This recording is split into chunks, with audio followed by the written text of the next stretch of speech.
നോക്കി പെരുന്നാൾ നിസ്കാരത്തിലെ തക്ബീർ, നിസ്കാരത്തിൽ അല്ലാഹു അക്ബർ തന്നെ 7ഉം 5ഉം വട്ടം തക്ബീർ ചൊല്ലുമല്ലോ. എങ്ങനെയാണ് നിങ്ങളൊക്കെ ശീലം? നിങ്ങളുടെ കൂട്ടത്തിൽ വഹാബി പ്രസ്ഥാനത്തിലുള്ളവർ ആരെങ്കിലും ഉണ്ടാകുക? കാണുന്നവരിൽ ഇതൊക്കെ നമ്മളെ കൂട്ടരാന്ന് നമ്മൾ പറയാൻ പറ്റുമല്ലോ. അങ്ങനെയുള്ളവർ ആരെങ്കിലും ഉണ്ടെങ്കിൽ അവരുടെ ശീലം സ്വയം ഒന്ന് ആലോചിക്കുക. എന്താണ്? തീർച്ചയായും പറയും, ആരും പെരുന്നാൾ നിസ്കാരത്തിൽ അല്ലാഹു അക്ബർ അല്ലാഹു അക്ബർ തന്നെ നിലനിൽക്കാം.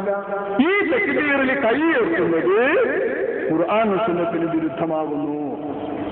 ആര്? അത് നമ്മളെ തോന്നു വിഭാഗത്തിന്റെ ശബാബ്. ഞാനിത് ഓരോന്ന് വായിച്ച ഒന്നൊന്നത് പാടുണ്ട്. തക്ബീർ ചൊല്ലുമ്പോൾ കൈ ഉയർത്തൽ, ഇതൊക്കെ ശ്രദ്ധ ആകർഷിക്കുന്ന തലക്കെട്ടാണ്.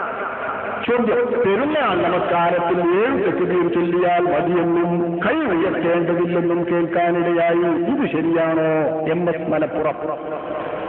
ഉത്തരം: ഈദുൽ ഫിത്റിലെ ആദ്യ റക്അത്തിൽ 7ഉം രണ്ടാമത്തെ റക്അത്തിൽ 5ഉം തക്ബീർ ചൊല്ലേണ്ടതാണ്. ഖുർആൻ പാരായണം ചെയ്യേണ്ടത് ആ തക്ബീറുകൾക്ക് ശേഷമാണ് എന്ന് നബി പറഞ്ഞതായി അബൂദാവൂദ് റിപ്പോർട്ട് ചെയ്തതാണ് പെരുന്നാൾ നമസ്കാരത്തിലെ തക്ബീറിനുള്ള തെളിവ്. ഓരോ തക്ബീർ ചൊല്ലുമ്പോഴും കൈകൾ ഉയർത്തിയിരുന്നോ ഇല്ലേ എന്ന് ഈ ഹദീസിൽ വ്യക്തമാക്കിയിട്ടില്ല.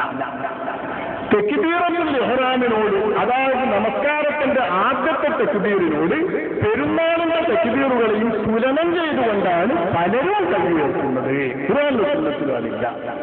ഇപ്പൊ ഖുർആനിലും സുന്നത്തിലും പഠിപ്പിക്കാത്ത ആചാരമാണിത്. ഇവർക്ക് സ്വീകാര്യമല്ലാത്ത ഒരു ഹദീസിൽ നിന്ന് കിട്ടുന്ന ഒരു നിയമത്തോട് തുലനം ചെയ്ത് പറയുന്നതാണ് കൈ ഉയർത്തൽ എന്ന് പറയുന്നത്. വേണമെന്നില്ല. ഖുർആനിലും സുന്നത്തിലും ഇല്ലാന്ന് പറഞ്ഞാല് നമ്മളെ കുട്ടികൾക്ക് സുഖായല്ലോ, അനുയായികൾക്ക് സുഖായി. ഒരുപാട് അനാചാരം സമൂഹത്തിൽ നിലനിൽക്കുന്നത് പറയാം. ഇതൊക്കെയാണ് ഇസ്ലാഹ്. ഈ ഇസ്ലാഹ് തനി ഫസാദ് ഉണ്ടാക്കലാണെന്ന് പറയാനാണ് ഞാൻ പറയുന്നത്. സമൂഹത്തിന് ദോഷമില്ല, ദീനിന് ദോഷമില്ല, ബുദ്ധിക്ക് ദോഷമില്ല, സംസ്കാരത്തിന് ദോഷമില്ല.